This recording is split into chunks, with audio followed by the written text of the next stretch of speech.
Negros Occidental, isang probinsya ng Pilipinas na matatagpuan sa kanlurang bahagi ng Kabisayaan. Ang kabisera nito ay ang Bacolod na nasa bahaging hilaga ng probinsya. Ang Negros ay orihinal na tinatawag ng mga katutubo bilang buglas o ibig sabihin ay putulin.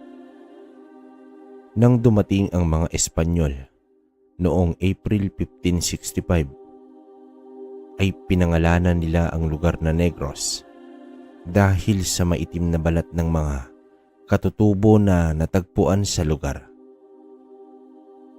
Kilala rin ang Negros sa tanim na tubo kung saan ginagawa itong asukal na siyang pangunahing produkto ng nasabing bayan. Ang Panaad Festival ay ginugunita dito taon-taon tuwing buwan ng Abril sa Bacolod. Bago ko pa ipagpatuloy ang kwentong ito mga kabaryo, nais ko sanang sabihin na kung ayos lang ay papindot ng like ng ating videos. Ganun na rin sa mga ngayon lang nakapakinig dito sa ating channel. Ikakatuwa ko kung pipindutin ninyo ang subscription button at i-on ang notification bell para updated kayo sa mga ganitong uri ng istorya. Yun lamang mga kabaryo. Simulan na natin ang kwento. Ang kwentong ito ay tungkol sa karanasan ni Roel at ng kanyang lolo Tancho. 1967. Hinubaan, Negros Occidental. Mahigit 10 taon din na nawala si Roel sa lugar ng Hinubaan. Sakay ng isang bangka ay kasama niya ang kanyang lolo Tancho na balikan ang lugar kung saan siya nagmula. Sa wakas ay dumaong na ang kanilang bangka sa dalampasigan ng Hinubaan. Nagmula pa ang mga ito sa Sindangan, Zamboanga del Norte.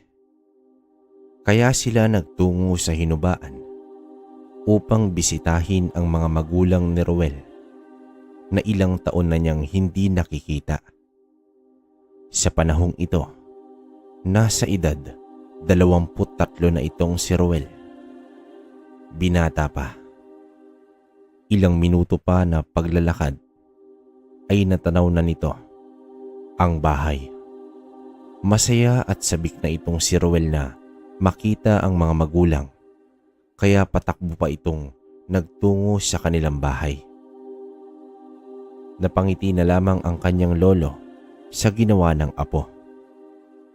10 taon pa lamang si Roel nang mahiwalay sa mga magulang, kaya masasabing laking Zamboanga na nga ito.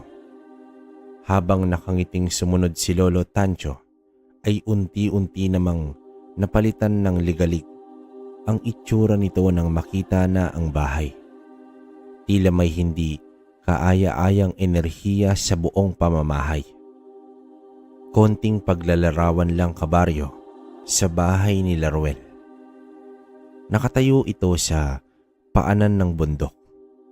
Nasa kalahating kilometro ang distansya sa dalampasigan. May iilan na kapitbahay, gawa sa purong kahoy at nakaangat sa lupa ng ilang baitang. Pwede kang tumayo sa silong nito. Naroon nakaimbak ang mga gamit nilang panggatong. Nagmadaling umakyat sa hagdanan si Roel, sabay sambit ng, "Inay, Tay, nandito na ako." Bukas kasi ang pinto kaya bumungad kay Roel ang mga magulang na nakaupo sa may sala. Magkasabay na lumingon ang mga magulang niya na parang naiirita. "Sino ka?" Sambulat ng kanyang ama. "Tay, ako po to si Roel. Kasama ko po si Lolo Tancho." Galak na pagpapakilala ng binata. Napakunot noon naman ang mga ito at marahang tumayo ang ina ni Ruel at nilapitan ito. "Ruel, anak, ikaw na ba yan? Ang laki mo na. Hindi kita nakilala agad. Pagpasensyahan mo na ang tatay mo. Nabigla lang siya." Wika ng kanyang ina. "Ayos lang po yun, Nay. Pasensya din po, ngayon lang ako nakabalik." Tugon dito ni Ruel.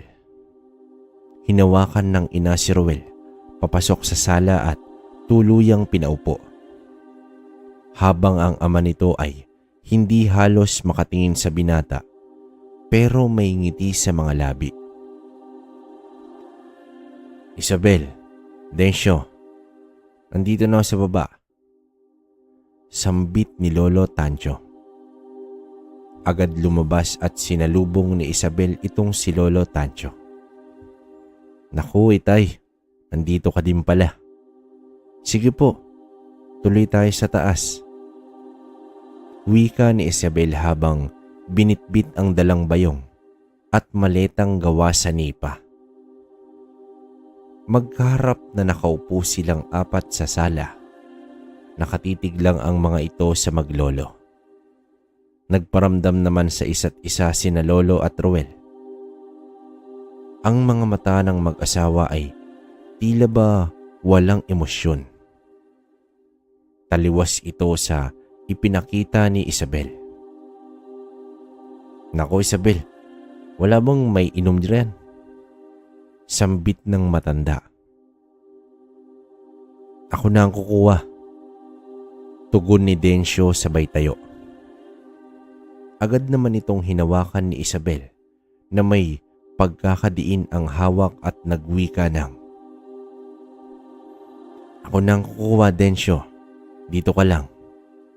Wika ni Isabel na may diin sa pagtitig sa asawa. Daman ni Ruel ang kakaiba sa mga magulang. Tila ba hindi ito masaya sa pagbisita nila. Pero inisip na lang niya na nabigla pa ito. Sa haba ba naman ng panahon na hindi nila nakapiling ang anak. Gayunpaman, matapos ang ilang kwentuhan, ay nagpaalam na si Densyo upang bumili ng makakain sa hapunan. Inasikaso na rin ni Isabel ang kusina. Inay, tutulungan ko na po kayo." Sambit dito ni Ruel. "Hindi na." Hindi na anak. Baka pagod ka pa sa biyahe. Magpahinga ka na muna. Ako na ang bahala rito." Sambulat ng kanyang ina. Nagtataka man si Ruel ay tumalikod na lang ito at nagpaalam na aayusin muna ang mga gamit sa kwarto. Matapos maiayos ni Ruel ang mga gamit sa kwarto, ay nagdesisyon itong tumambay sa beranda. Pilit inaalala ang mga panahong bata pa siya habang naglalaro sa beranda. Nakangiting inalala ng binata ang mga panahong nasa lugar pa siya. Habang tumitingin sa paligid, nasipat niya ang isang matandang babae. Marahan itong naglalakad, ngunit ang tingin nito ay nasa kanya. Nagtataka si Ruel dahil medyo masama ang tingin nito sa kanya. Umiwas na lamang siya sa tingin nito hanggang sa, "Oh, Ruel, kumain ka na. Nakahanda ng pagkain." Paanyaya ni Isabel. Ang mga nasa hapag ay gulay, kamote at saging. Nang tikman ito ni Ruel, ay napakatabang ng gulay. Parang pinakuluan lang ito sa tubig. Sumulyap ng tingin ang binata sa kanyang lolo. Patay mali siya naman si Lolo Tancho. Alam ni Ruel na may kakaiba sa mga magulang, ngunit itinatanggi pa rin ito sa sarili. Hindi rin ito maitatanggi ang kakaibang baho ng mag-asawa. Sa mga naging karanasan ni Rowel sa mga nilalang sa dilim, ay may ideya na ang binata, subalit napakasakit isipin na ang mga nakakasamang tao ay hindi na ito ang dating mga magulang. Nang sumapit na ang oras ng pahinga, magkatabi naman ang maglolo. "Rowel, may hindi tama dito." "Oo nga po, Lo. Ihanda mo ang sarili mo." "Bakit, Lo? Duda ka ba na pati tayo ay gagalawin nila?" "Sa asta ng dalawa, hindi imposible." Mahinang pag-uusap ng dalawa. Noong nasa sala pa lang sila, ay may napansin na ang maglolo sa mga magulang ni Rowel at hindi rin nakaligtas ang mga baho nito sa pang-amoy ng dalawa. Ang mga magulang ni Rowel ay mga aswang na.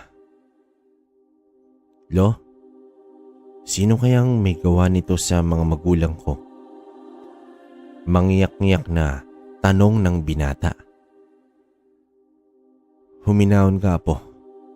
Aalamin natin ang punot dulo nito. Magtiwala ka lang sa akin."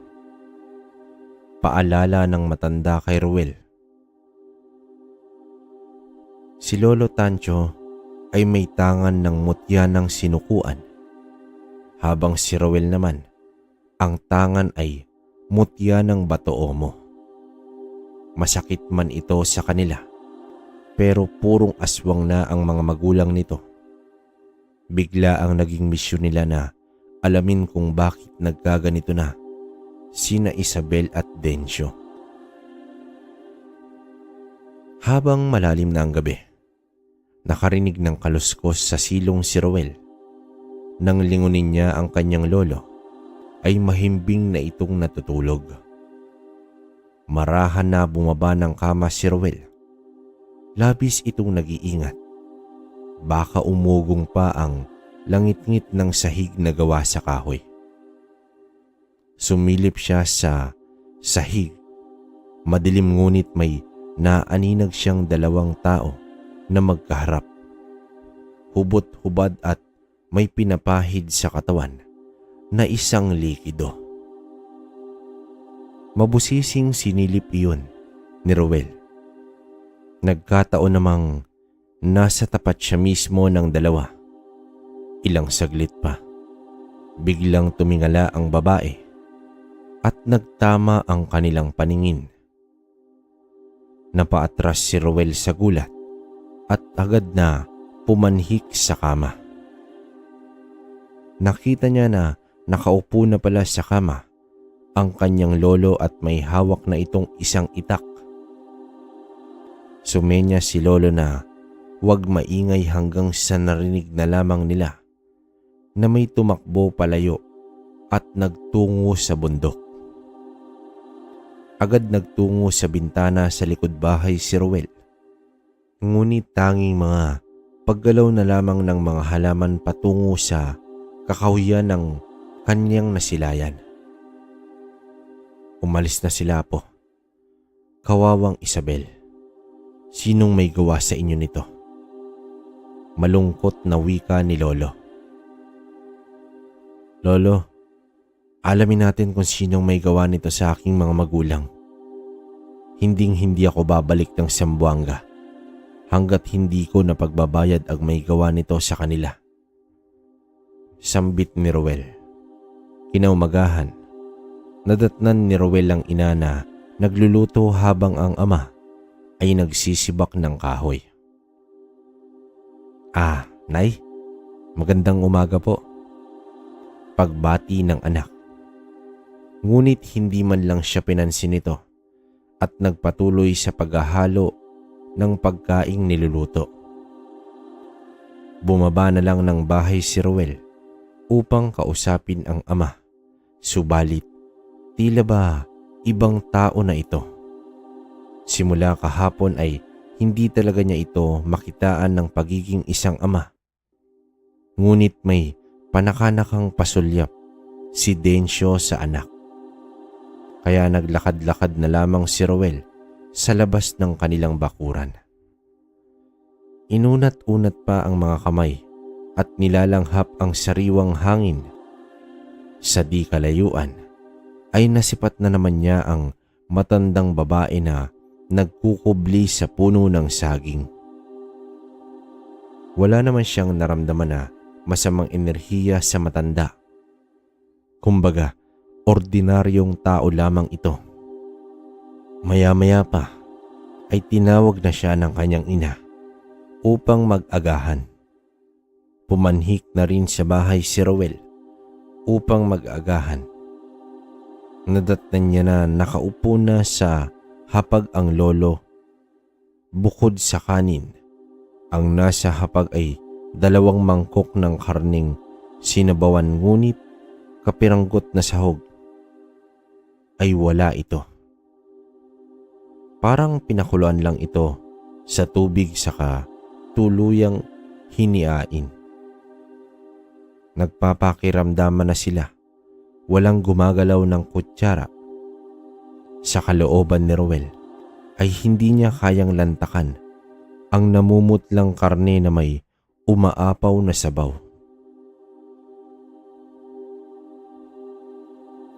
Itay, Roel, kumain na kayo. Masarap yan, sariwang karne. Paanyaya ni Isabel. Habang si Dencio ay nakatitig lang kay Roel, magkaharap silang 4 sa mesa. Magkatabi ang maglolo at ganun din ang mag-asawa. Nagbuntong hininga si Lolo Tancho at nagwika ng, "Sinong may gawa sa inyo nito, Isabel?" Kumunot ang noo ni Isabel at sumagot ito ng,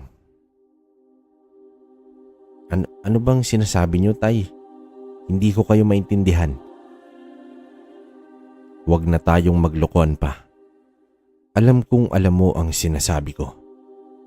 Isabel, anak, baka nakakalimutan mo kung ano ang meron ako." Sambit ni Lolo Tancho. Pumagitna ang katahimikan sa kanilang 4. Hanggang sa biglang sinunggaban ni Dencio si Lolo Tancho sa pamamagitan ng pagkalmot.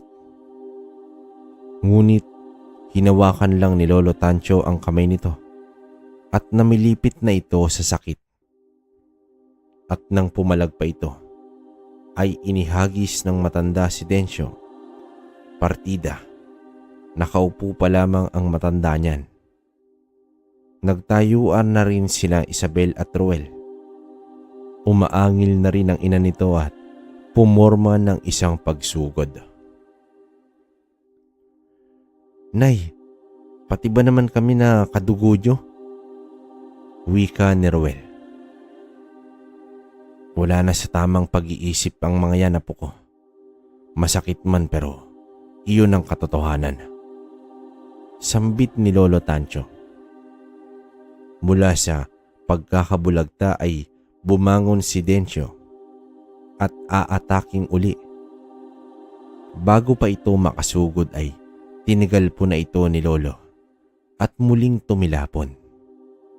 Habang si Isabel ay sinugod na rin ang anak, ngunit napigilan ito ni Roel. "Inay, ako to, ang anak mo." Sambit ni Roel habang hinahawakan ang mga kamay ng ina. Nagpupumiglas si Isabel at tuluyang tumakbo. Tumalon sa bintana at sumunod na rin si Dencio. Agad sinundan ni Roel ngunit naglaho na ang mga ito. Pag-aalala ang namutawi sa itsura ng binata. Ngunit nasipat naman niya ang matandang babae. Nakasilip habang nagkukubli sa isang puno. Agad naman bumaba si Roel at hinabol ang matanda na tumatakbo papalayo. "Sandali lang po. Bakit lagi ho kayong nakasilip sa akin? Ano po bang meron?" Sambit dito ni Roel. Hindi mga taong nakatira dyan. Umalis na kayo. Takot na sambit ng matanda. Po? Paano niyo po nasabi? Tanong pa rito ni Roel. Hindi na ang dating nakatira dyan ang nakakasama ninyo. Kaya habang maaga pa ay umalis na kayo. Ani pa ng matandang babae. Napatungaw na rin mula sa beranda si Lolo at inalam ang nangyayari. Batid ni Lolo na aligaga ang itsura ng matanda. Pinakalma muna ng binata ang matanda at tinanong kung anong nalalaman niya. Marahan silang nagpunta sa tapat ng bahay. Tara na po sa bahay upang makapag-usap po tayo ng mabuti. Anyaya ng binata. Ayoko. Hinding-hindi na ako papasok sa bahay na iyan. Sa bahay ng mga aswang. Sambulat ng matanda. Kaya sa bahay na lamang daw ng matandang babae sila mag-uusap. Kasama si Lolo ay dinala ng matanda ang dalawa sa kanyang bahay. Dito inilahad ng matanda ang lahat ng alam niya. Ayon sa matandang si Aling Lusing, mabait at masiyahin naman daw ang mag-asawa. Sa katunayan, palakaibigan pa nga ito. Lagi pa nga raw siya binibigyan ng ulam ni Isabel. Minsan isang araw ay nagpaalam pa ang mga ito sa kanya na pupunta ng Tamborong upang kumuha ng mga pwedeng itanim dahil balak nilang maghalaman para may maibenta. Kaso inabot na ng 2 buwan ay hindi pa sila nakakabalik. Nag-alala ang matanda. Kaya araw-araw ay dumadaan siya sa bahay upang alamin kung nakauwi na ba ito. Hanggang isang araw, nasipat ni Aling Lusing, si Isabel. Nakauwi na ang mag-asawa.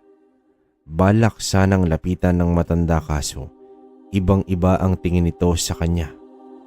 Nanlilisik ang mga mata at naglalaway. At minsan isang gabi, nakita niya itong nagpalit anyo bilang isang aso. Pangkaraniwang aswang subalit, hindi pa rin ito pwedeng maliitin. Hindi naman daw nambibiktima ng kapitbahay ang dalawa. Subalit, may mga nababalitang pagkawala ng mga tao sa ibayong baryo. Sa wakas, ay nakakuha na rin ng ideya ang dalawa kung bakit naging aswang ang mga magulang ni Roel. Sa mismong tanghali sa araw na iyon, ay nagdesisyon silang pumunta sa bundok ng Tambolong. Dala ang itak ni Lolo. At latigong gawa sa buntot ng pagi naman ang hawak ni Roel. Ilang araw din ang binaybay nila. Makarating lang sa bulubunduking bahagi ng Tamborong. Wala man silang alam sa eksaktong lokasyon. Ang mahalaga ay may alam silang lugar. Gumawa sila ng maliit na masisilungan sa napiling lokasyon. Sumapit na ang gabi. Tahimik na silang nakahiga. Nauna na si Lolo na nakatalikod habang pabigat ng pabigat ang mga mata ni Roel.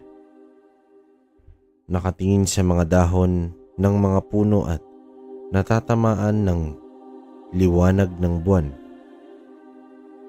Hanggang sa may nasipat siyang isang malaking bagay na mahinang lumulutang sa ere. Tila isang bangka na lumulutang. Nanlaki ang mga mata ni Roel at agad ginising si Lolo Tancho. Mas bumilis pa ang pag-uga ni Roel sa kanyang lolo nang lumagpas ang bangkang nakalutang at nasipat niya na si kamatayan ang nakasakay roon. "Lo, nakita niyo ba yun?" Sambulat ni Ruel. Sangkabagi. Naglalakbay ang sangkabagi sa kalagitnaan ng gabi upang maghanap ng mga bangkay at dadalin sa mundong ilalim. Subalit wala pang nakakapagsabi kung ano ang ginagawa niya sa mga bangkay na nakukuha. Mahabang paliwanag ng kanyang lolo. "Buhay ka pa naman, kaya huwag kang matakot, apo. Sige na, matulog ka na, baka kung ano pa ang masilayan mo sa dilim." Dagdag pa nito.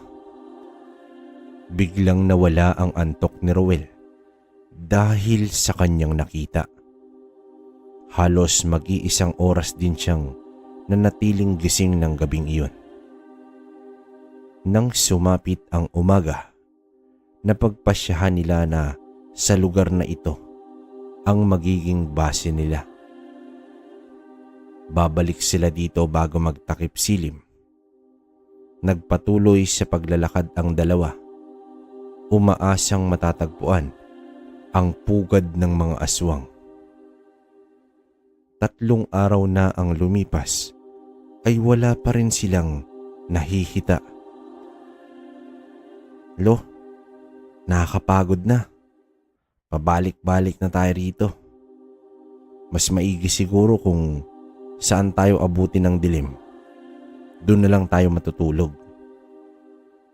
Suwestyon ni Ruel sa kanyang lolo. Sumang-ayon naman si lolo at sa ika-4 na gabi ay may naaninag silang ilaw mula sa isang apoy. Nakarinig din sila ng mga boses na tila nagkakasiyahan. Animoy may piging sa lugar na iyon. Nang lumapit pa sila, ay nakita nila ang isang nayon. May mga kubo na gawa sa pawid at sa gitna ay pinapalibutan ng mga taong sumasayaw sa apoy. Laking gulat nila dahil sa gitna rin ay may 5 katao ang nakatali sa kawayan. Nag-iiyakan ang mga ito at tila nagmamakaawa. "Lo, ito na yata yung pugad ng mga aswang." Sambit dito ni Ruel. "Oo, Ruel, ito na nga. Titigan mong mabuti, Ruel." Wika ni Lolo Tancho. Nang tumitig pa ng husto si Ruel, ay kitang-kita niya ang kanyang mga magulang na nakikisayaw kasama ang iba pang mga aswang. Tumulo na lamang ang luha sa mga mata ni Ruel. Hindi niya lubos maisip kung bakit naging kaisa ng mga demonyo ang sarili nitong mga magulang. "Apo, huwag kang magpadala sa emosyon mo. Hindi na yan ang mga magulang mo. Kung kinakailangan, labanan mo sila hanggang dulo." Paalala ni Lolo Tancho. Mahirap man pero tanging kamatayan na lang ang makakapagligtas sa kanyang mga magulang. Gumapang papalapit ang dalawa sa mga taong nagkakasiyahan. Hindi bababa sa 20 aswang ang naroon ng gabing iyon. "Mag-iingat ka, Ruel. Hindi ko nasisilayan ang kanilang gabunan. Marahil nagtatago pa ito." Sambit ni Lolo Tancho. Matyagang hinintay nila ang paglabas ng gabunang aswang. Hanggat maaari ay ililigtas nila ang 5 katao. Hindi nagtagal ay may lumabas mula sa isang kubo. Isang lalaking walang pang-itaas. napakalaki ng katawan.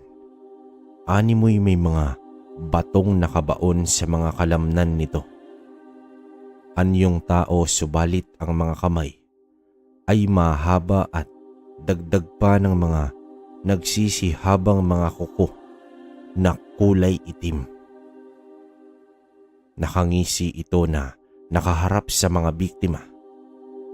Akmang bibigwasan na ng kalmot ang isa sa biktima.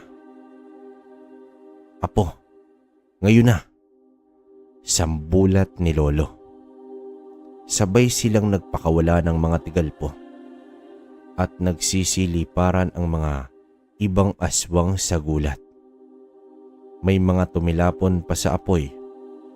Umangil ang mga ito at sa kanilang likuran nakatayo ang maglolo na determinadong puksain silang lahat. "Mga lapastangan, patayin sila," utos ng gabunan.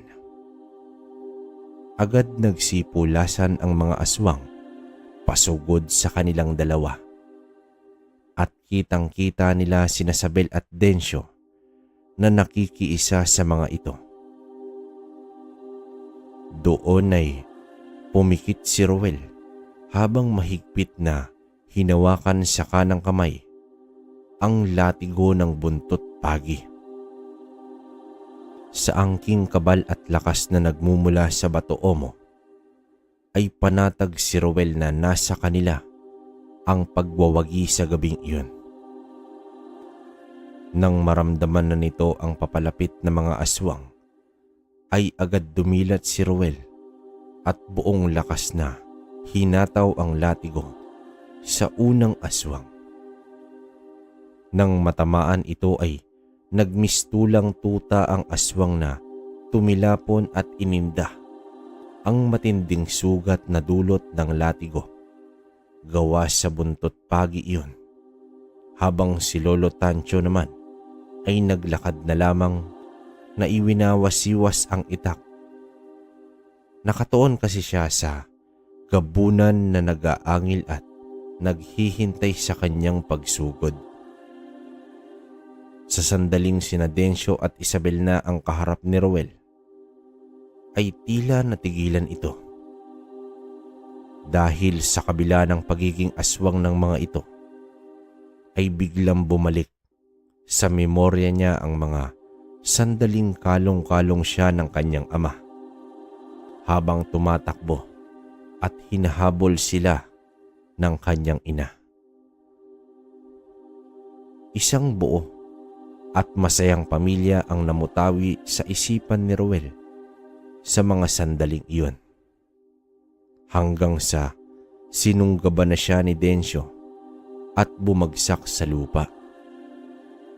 Napaluha na lamang ang binata habang nakatitig sa kanyang ama. Ang inakala niyang kakagatin na siya sa leeg ay may ibang boses siyang narinig. "Anak, iligtas mo kami. Lumaban ka. Parang awa mo na." Mangiyak-ngiyak na boses ng kanyang ama.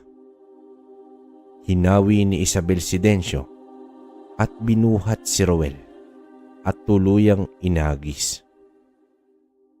Agad itong sinundan ni Isabel, sabay wika ng, "Anak, sige na. Parang awa mo na. Tapusin mo na kami." Pakiusap ng kanyang ina. Sumigaw ng malakas si Ruel. Pumikit at buong lakas na sinapak ang kanyang ina.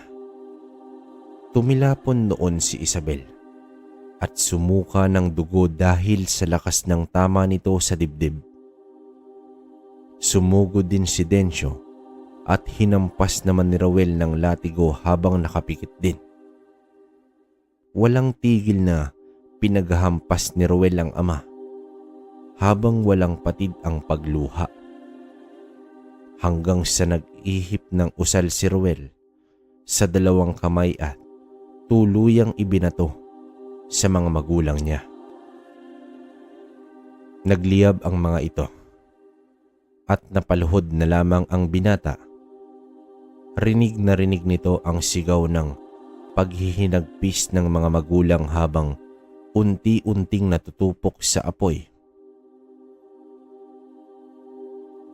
Nagnangis na ang mga mata ni Roel sa galit habang nakatingin sa gabunan. Gamit ang mga kamao, walang patid na pinagsasapak ni Roel ang mga aswang na sumusugod sa kanya.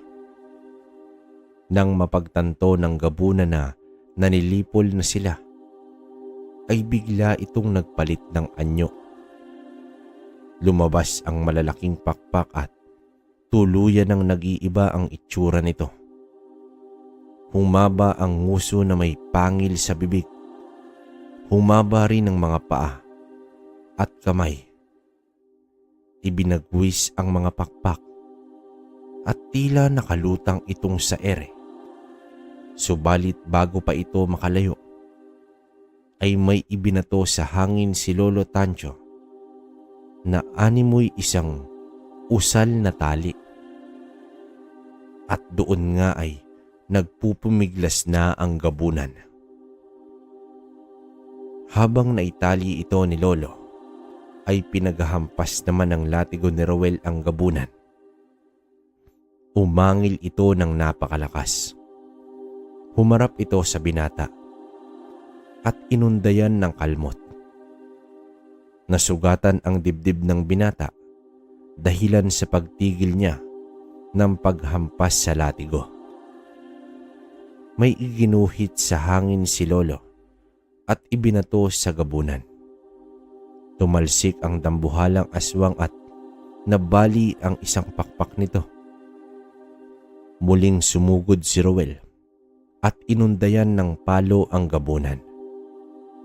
Inusal ni Lolo ang dalawang buhay na salita. Dumikit sa lupa ang gabunan at umangil ng napakalakas. Tila may humihila rito mula sa ilalim ng lupa. Nagpupumiglas ang gabunan hanggang sa nabiyak ang lupa at tuluyang nahulog ang gabunan sa naglalawang likido ng apoy. Ilang saglit pa ay muling sumara ang lupa. Ang kaninang napakaingay ay napalitan ng labis na katahimikan. Hanggang sa isa-isang naagnas ang mga bangkay na aswang na nagkalat sa paligid. Napaupo na lamang ang maglolo sa lupa habang muling umiiyak itong si Roel. Pinatay ko sila, Lolo. Pinatay ko ang aking mga magulang. Patawarin sana ako ng Diyos. Patuloy sa pag-iyak ang binata. Apo, ginawa mo lang ang nararapat. Tugon dito ng matanda. Hanggang sa huli ng kanilang buhay, pinadama nila sa akin na mga magulang ko pa rin sila. Sambit dito ni Roel. Makalipas ang ilang minuto, kinalaga na nila ang 5 katao. Labis-labis naman ang pagpapasalamat ng mga ito. Kasama nilang naglakbay pabalik ng mga biktima. Habang naglalakad, ay nagwika ang isa sa mga ito. Mag-ingat kayo. May 4 pang gabunan ang natira. Nakita ko bago ang seremonya ay lumipad ang mga ito at nagtungo sa Hilaga. Pinatunayan naman ito ng iba pang mga biktima. Kung ganon, abay, hihintayin namin sila. Tugon ni Lolo Tancho. Makalipas ang ilang araw, inayos at ibinalik sa dating sigla ang bahay. Pinagtulungan ito ng maglolo. Habang pinagmamasdan ng binata ang bawat sulok ng bahay, ay nanumbalik sa kanyang alaala ang masasayang panahon kasama ang mga magulang. Tumulo na lamang ang mga luha ng binata. Napunta kasi sa poder ni Lolo Tancho si Ruel dahil sa pagdagsa ng mga gerila sa lugar.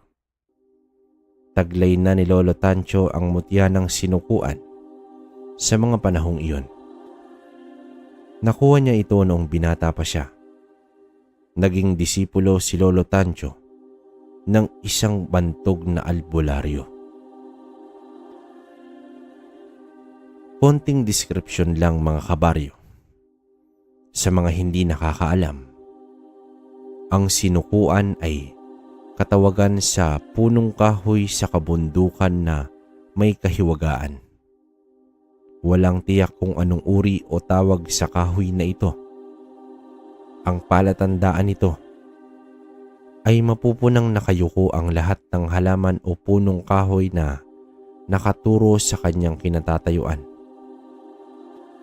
Ayon sa mahilig na mistismo o lihim na karunungan, ang kahoy at dahon ng punong ito ay may bisa sa panggagamot sa di pangkaraniwang karamdaman o gawa ng di natin nakikita. Dagdag pa, ang kahoy na ito ay mapanganib lapitan, lalo na kapag may liwanag ng araw o buwan. Ito ay sa dahilang ang anino nito ay makapangyarihan para maparilisa ang sinumang matatamaan nito o di kaya ay mamatay. May mga nagsabi na matatagpuan ito sa liblib na bundok itim sa Bicol at iilang bahagi ng kagubatan ng Mindanao. Paglipas ng ilang taon na nasa poder niya si Ruel, ay tinuruan niya na rin ito tungkol sa mga nilalang na hindi normal na nakikita ng isang ordinaryong tao.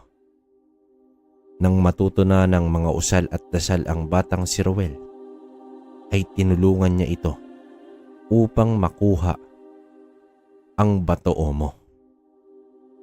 Ang Bato-Omo ay makukuha sa mga kuweba na kung saan pinamumugaran ng mga elemento at mga engkanto.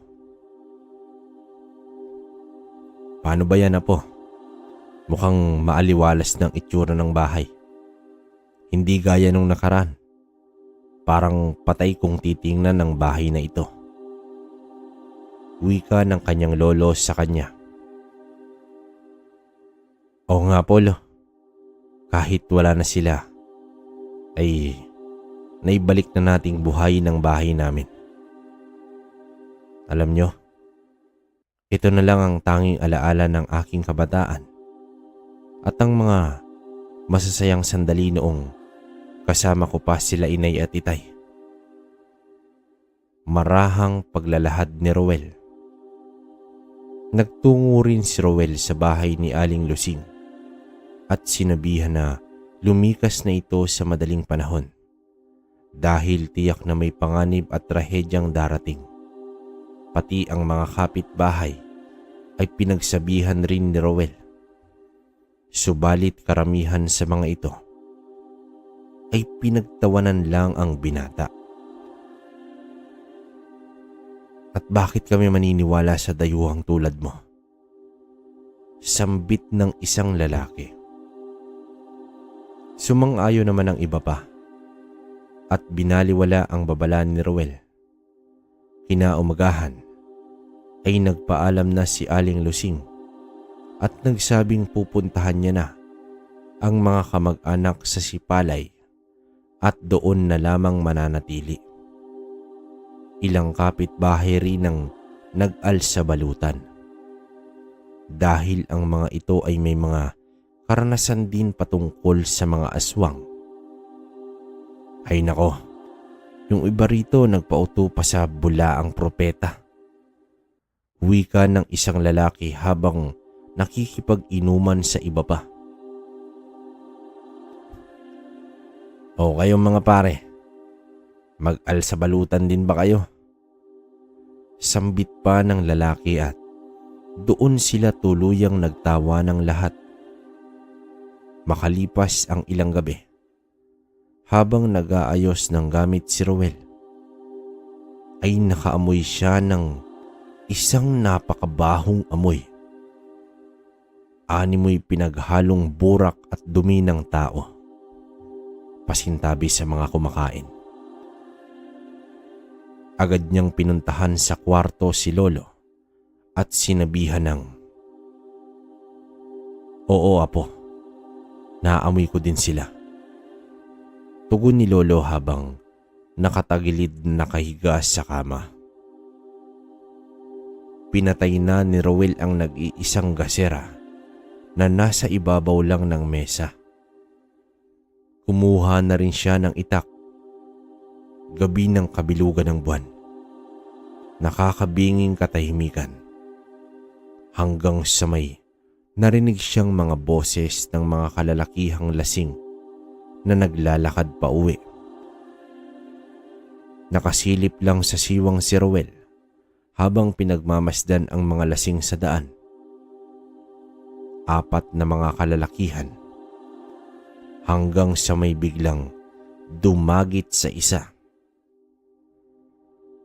Napakabilis ng pangyayari. Isang napakalaking kahalintulad ng paniki ang kumuha nito. Nagulat ang iba pa at tuluyang nagtaka kung bakit biglang nawala ang isa nilang kasama. Ilang sandali pa ay may nahulog at lumapag ito sa mismong kinatatayuan ng 3. Marahan namang pinulot ng isang lalaki ang bagay na nahulog. Nang tingnan niya ito, ay ulo pala ng kanilang kaibigan. Agad nagsigawan ang nagpulasan ang 3. Ngunit may 4 na nilalang ang lumapag sa kanilang harapan.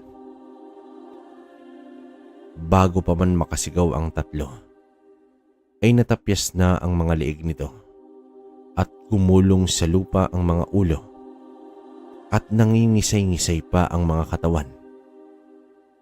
Inapakan nito ng isa, hinila ang hita at tuluyang nilantakan.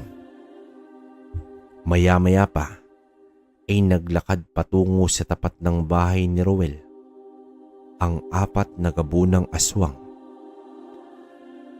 Lumabas na ng silid si Lolo na may hawak na itak. "Humanda ka po. Nandito na ang hinihintay natin." Mahinang sambit ni Lolo Tancho. "Alam kong nariyan kayo mga dayuhan. Lumabas kayo at makipaglaban. Kung hindi, wawasakin namin ang pinagtataguan ninyo." Wika dito ng isa sa mga gabunan. "Oo, sandali. Masyado kang atat sa kamatayan mo, aswang." Sambulat ni Lolo Tancho. Lumabas si Lolo at tumayo sa harap ng bakuran. Napakalakas naman ang loob ng matandang ito. "Sa tingin mo ba masisinda kami sa dala mong itak?" Sambit ng isang gabunan. "E di, subukan natin." Tugon dito ng matanda. Agad sumugod ang 2 gabunan. Bago pa ito makasunggab kay Lolo Tancho, ay biglang lumabas si Roel mula sa beranda. Tumalon ito palusob at inihampas ang latigo sa isang gabunan. Tumilapon ito habang nakailag naman si Lolo sa isa pang gabunan. Dahil dito ay sumugod na rin ang 2. Sinalubong naman ito ni Lolo ng taga. Bahagyang napatras ito ngunit nadali naman si Lolo sa isa pa. Hinampas ito ng isang kamay at gumulong sa lupa ang matanda. Akmang susunggaban pa nito si Lolo ay dumukot ang matanda ng asin sa kanyang bulsa. Hindi normal na asin ito, kabaryo. Ito yung itim na asin. Nang magawa nga iyon ni Lolo, ay inihagis niya ito sa gabunan. Napatras ito at tila umusok ng bahagya ang natamaang bahagi ng kanyang katawan. Umangil ito at muling sumugod. Habang nakadapa sa lupa ang matanda, ay nag-usal ito at inihampas sa lupa ang kamay. Doon tuluyang tumalsik pabalik ang gabunang sumugod.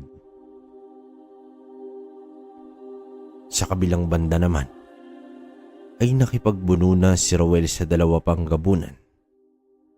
Aminado si Roel sa sarili na nahihirapan ito sa dalawang gabunan. Kaya tumakbo ang binata sa silong at kumuha ng sulo, saka ito sinilaban. Lingid sa kalaman ng mga aswang ay may inihandang mga kumot na binasa ng gas na nakapalibot sa bakuran.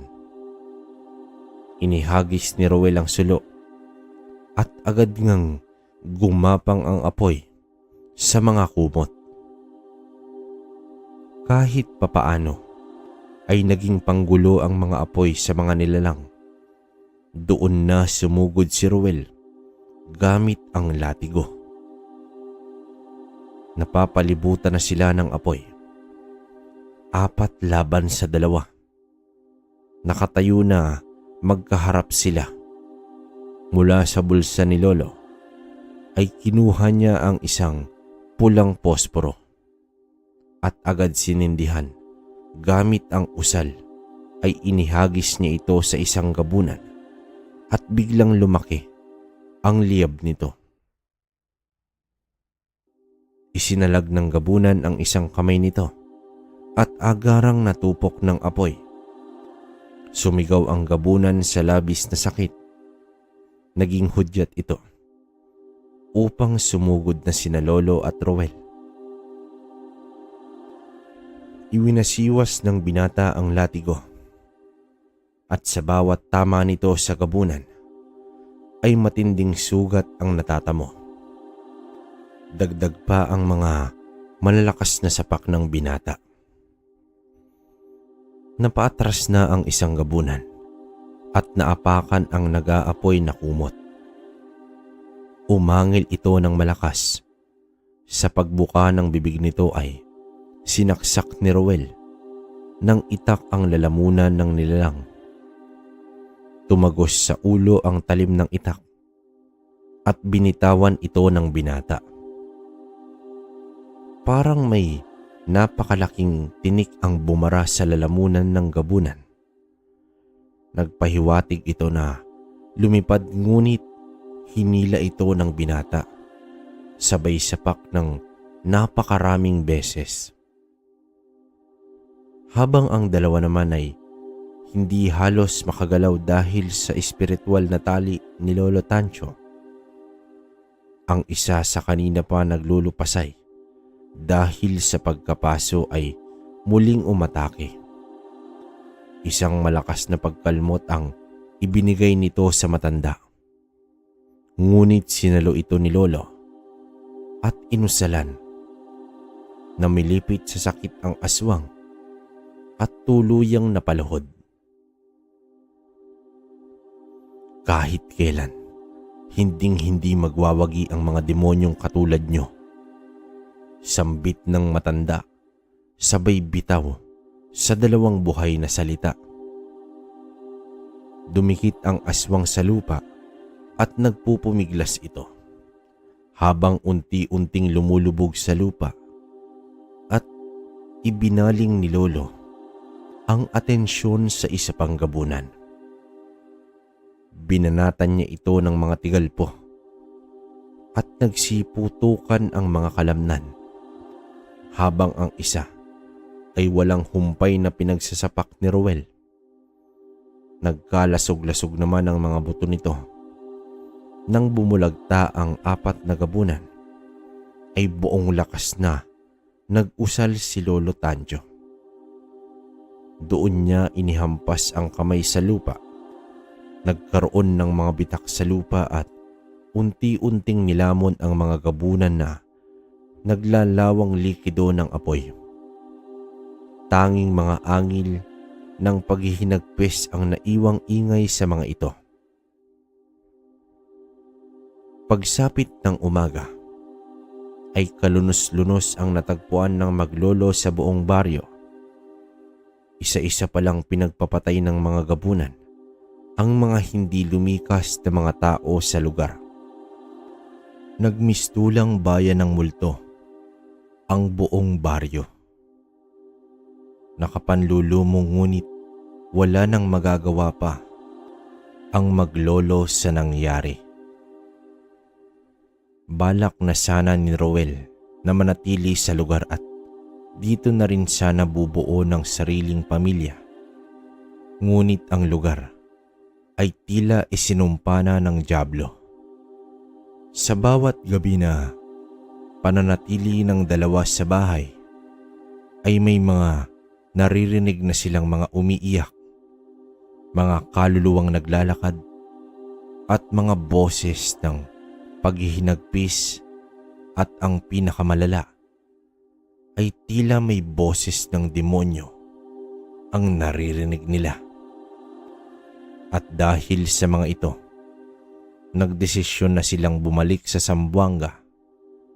Inayos at mas pinalaki pa nila ang kanilang bangka upang kahit papaano ay mas maginhawa at mas ligtas ito sa laot.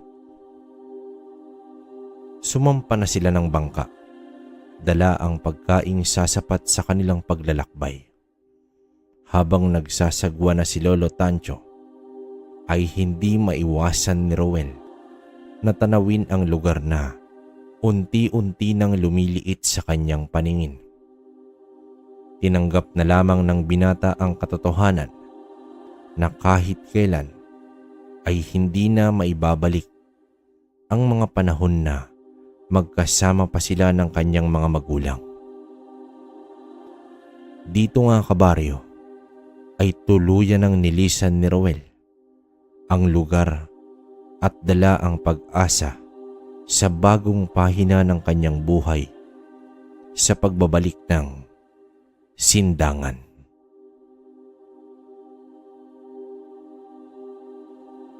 Okay, so ayun mga kabaryo, bali tapos na yung kwento ni Roel. No?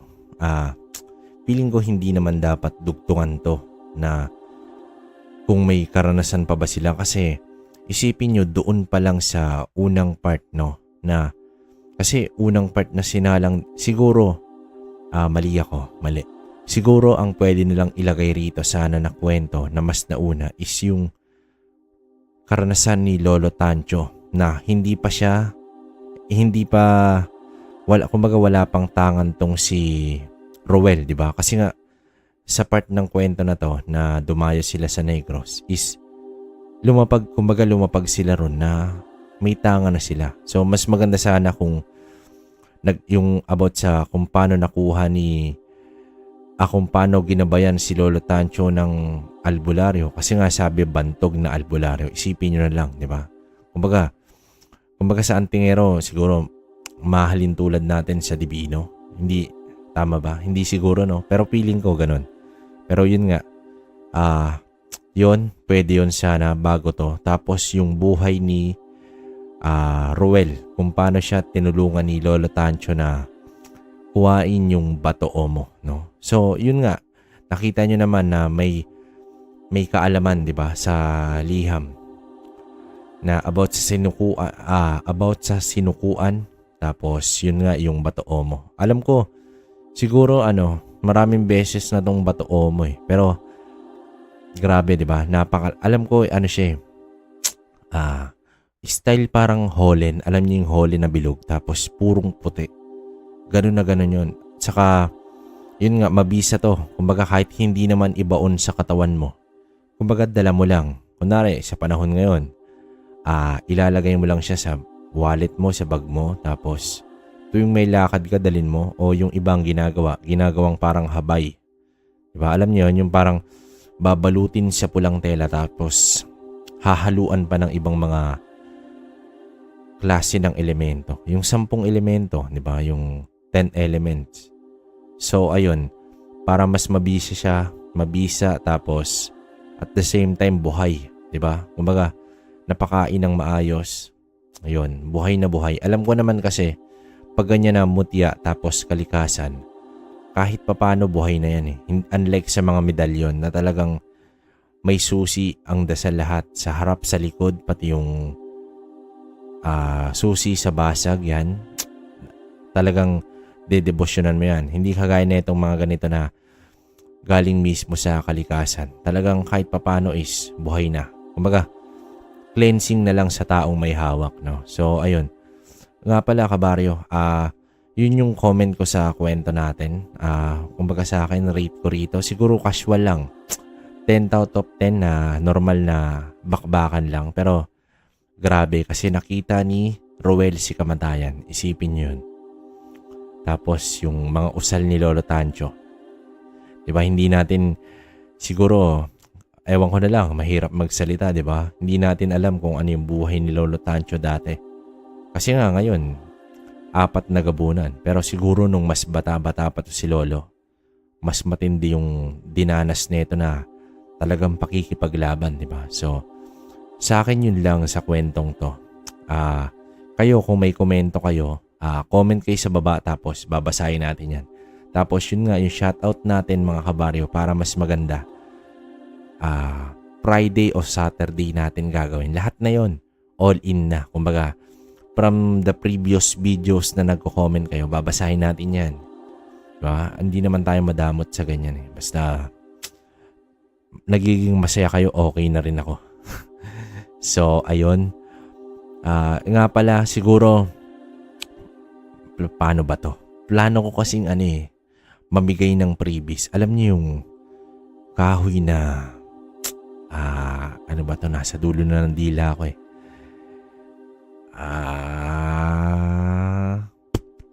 Wait. Ano ba to? Shit. Sorry. Basta siguro pag 50k subs na tayo, mamimigay tayo at least 100 pieces na kahoy ng makabuhay. Oo, makabuhay. Meron tayo rito. Meron kasi ako doon, kabaryo. Ang dami ko doon. Kumbaga, isang mahaba yon na galing pa sa tsuhin ko. Tapos yun nga pala, sa mga hindi nakakaalam, no? Ang side ni Airpat kasi, negro. So, familiar ako sa mga ganitong kwento. Matik yan. Sa side naman namin ng tatay ko, meron talagang ganyan na may tangan. Tapos sa Airmat ko naman, sa Bicol, meron din. Pero purong kanan. Diba? Pero gusto ko sanang ikwento yun eh. Kaya lang mahaba-haba yun. Kasi alam niyo na pagka mag-anak natin yung ilalagay dito, talagang busising, kumaga i-interviewin ko pa nasa Bicol yung iba. Ay, sa tatay ko naman nasa Bacolod. So, ako nandito ako sa secret. Hindi, nasa Manila ako, diba? Ang layo. So, pero pag may pagkakataon na magkausap kami, ilalahad ko rin sa inyo yung mismong karanasan nila. Maging ako meron, pero minimal lang naman. Pero hindi ganoon kabakbakan. Kasi kung bakbakan yun, hindi na ako nagna-narrate dito. Diba? Malamang nandun ako malamang ako yung magsusulat sa mga narrator. No? Pero yun nga, yun lang. Bali yung komento ko lang din sa mga nakasubscribe sa atin.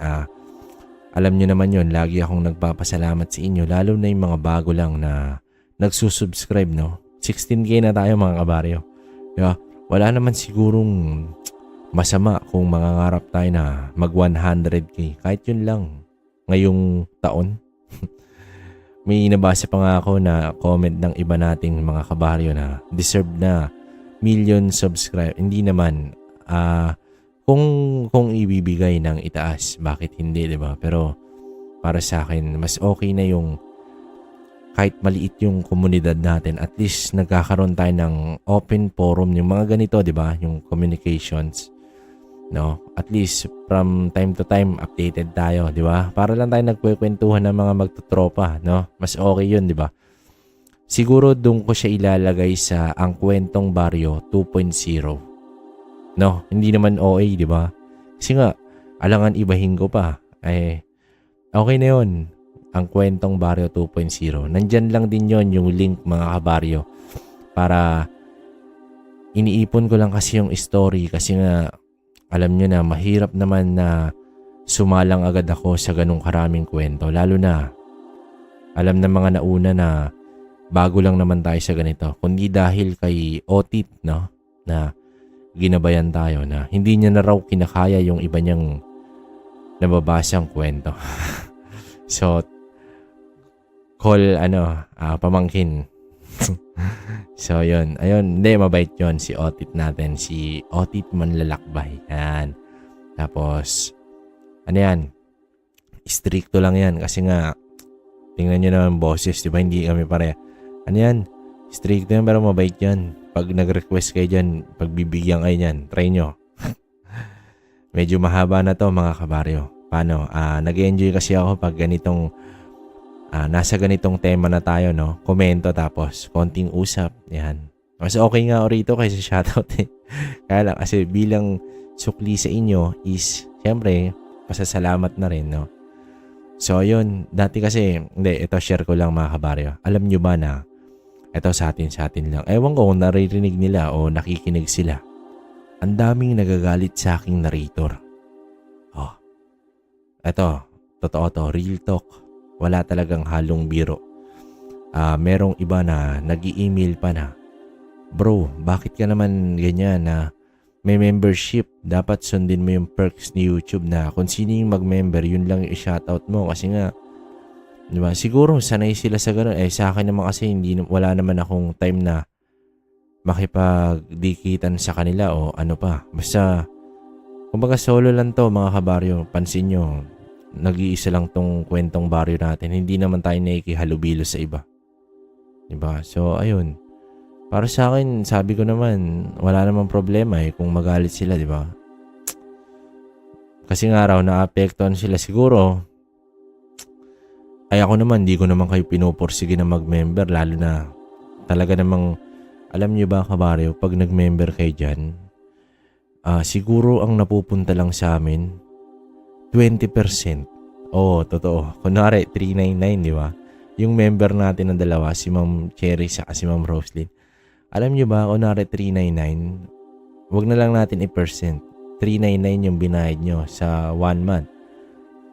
Ang makukuha lang namin dyan is yung 99. Yung 300 kay YouTube na. Isipin nyo, di ba?